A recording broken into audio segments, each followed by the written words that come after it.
বৃষ্টি গেছে না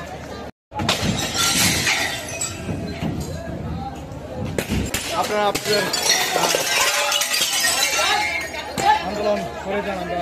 আপনার কোম্পানি শুধু বুঝেন এর কর্তৃপক্ষ তাদেরকে জানিয়েছেন শ্রমিকরা তাদের আন্দোলনের এক পর্যায়ে তারা এখন ভাঙচুর চালাচ্ছেন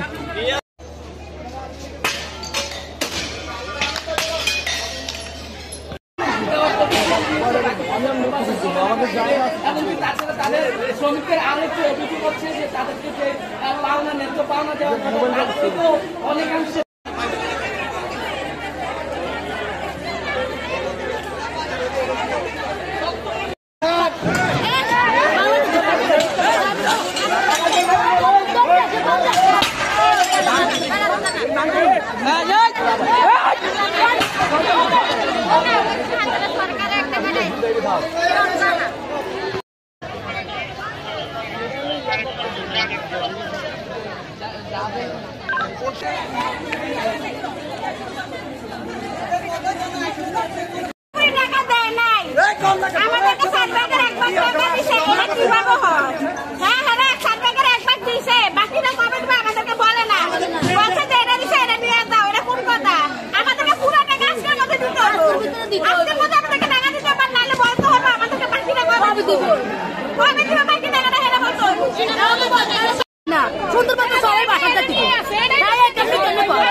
এখানে 25% দেওয়ার কথা 25% থেকে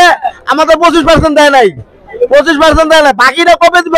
এটা কিছু বলে নাই হ্যাঁ তারা ডাইরেক্ট না করে আমরা কিছু জানি না এটা কবে ভাঙচুরটা করছে আর আগুন টাগুন লাগা ওই ধরনের দেওয়া হচ্ছে কেন কেন আগুন লাগানো আমরা পানা পাইতেছি না